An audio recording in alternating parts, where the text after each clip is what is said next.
Hello, everybody. Bonjour. So today we're talking about OPM, other people's money, Yes. to invest in real estate or other businesses, but our focus is real estate. You're off of the screen again. Sorry. I'm always off the screen. I always go we like smash this. together.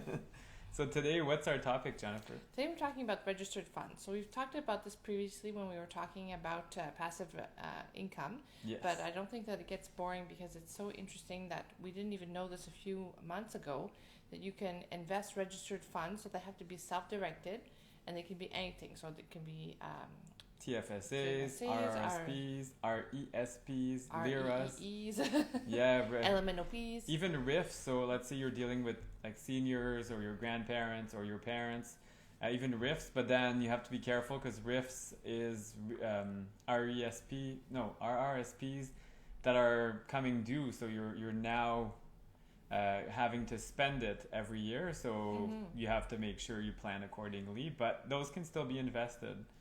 Like they don't have to cash out everything. So grandma and grandpa or your parents, depending. Like my mom's going to be at that age soon. 71 is the age where you start cashing in your registered funds in Canada.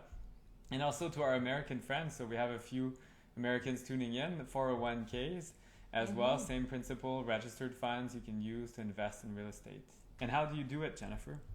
Yeah, so you can actually, so it's secured on a property as a second mortgage, and you can do it through, there's a few companies in Canada, I'm not sure about the States, how it works exactly, but there's a few companies that do it, so you're self-directing them, so you're saying to your RRSP company, I'd like to take care of them myself, and they're with another company, so they're still in a registered fund, so they still have all the protection and all the benefits of a registered fund. So don't cash your registered funds. Don't cash them out to invest. Do your due diligence, find a financial planner or call like Olympia Trust, Community Trust, and there's a third one I always forget. Isn't it Western? Yeah, Western something in Western Canada.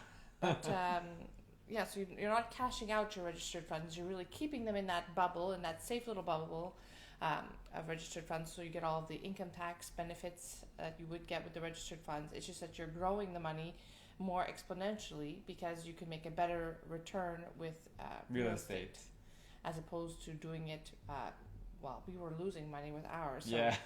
Back in 2008, we were contributing and like, okay, I put in $1,000 and now I have 800. This is not working. There's no interest, like going back $200 a month or whatever it was. Yeah, so there are some people that are making really good returns with their registered funds, and that's great.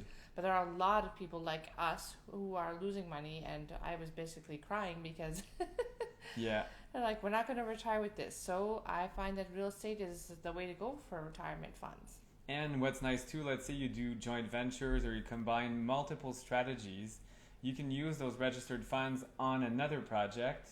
It has to be arm's length, so you can't use it on your own project. But let's say we work together. You're our partner. You could lend us on one of our properties. Then we have the cash, and then that cash can be used on another property. So that's the way to do it and to kind of leverage. Like leveraging like we were talking about the other day. Yeah. And you can use those registered funds that would be on a property that has obviously enough equity to you do can do so. 100% loan to value though with registered funds, which is kind of crazy, but that's surprising. Yeah, it depends on you, the lender. So whoever is the private lender may say no, my maximum is set 90 or 80 or whatever, but you can go up to 100. Well, that's the beauty of doing it. It's self-directed, so you really do have much more say on what you're doing with your registered funds. That too.